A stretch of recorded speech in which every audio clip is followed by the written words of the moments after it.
It's the beginning of a new year, 2026, and I thought I'd do something intellectually not necessarily challenging, but interesting from my point of view. I have railed against Islam and anti Semites quite a bit through 2025, and I thought let's try and be as fair and as balanced as possible. Excuse me while I take a sip of my New Year wine. A 2021 Church Road McDonald's Series Cab Sav. Very nice indeed. What I've done, I've downloaded the Quran onto Audible, and it's an enormous work, as you can appreciate. I think there are 16 chapters. It may span 16 to 18 hours of listening, but I've only just started listening to it today. And I want to put myself in a position where I'm more informed, and I want to understand a little bit more about Islam and the Quran. And, we do hear repeatedly that it is a religion of peace. And I think there is a tendency for some of us to focus on the negatives and the perhaps more fringe messages that come out of the Quran.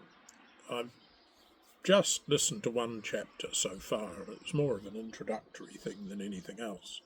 And it's really quite tame. It's not aggressive in any way.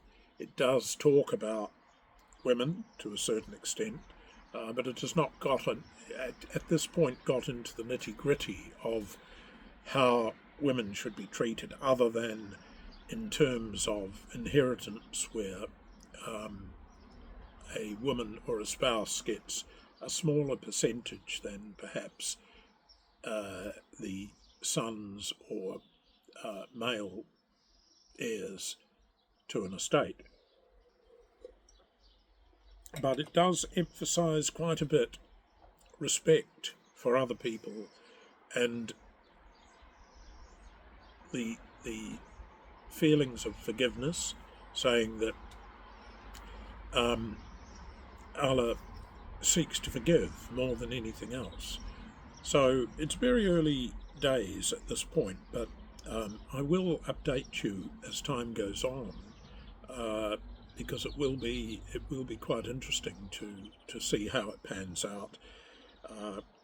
Will I find that there are sections on the harsh punishment meted out for certain crimes, like the cutting off of hands and things like that? Will it go into such things as beheadings?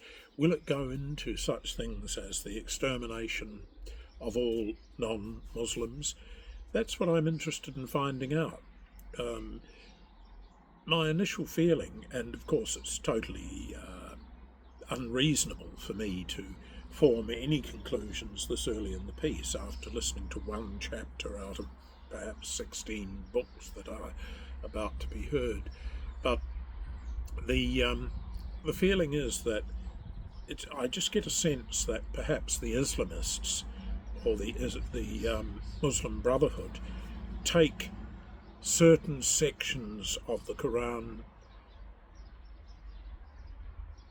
potentially out of context, or take it to the extreme interpretation of wording. And I think that can be done with any religious text, or any text really. You can interpret wordings or teachings in certain ways. You can be benevolently disposed to the message that is being given, or you can take it to the absolute extreme and inject your own interpretations, which potentially can be quite lethal. But this is what I want to explore, and I think it's important for all of us to keep an open mind. We do hear so often that Islam is the religion of peace, but what we see out there is far from that. We see a religion of violence and anger and repression of women and lack of tolerance for most of our Western thinking. So I wonder where that's going to appear in the Quran. And I will report back to you as time goes on.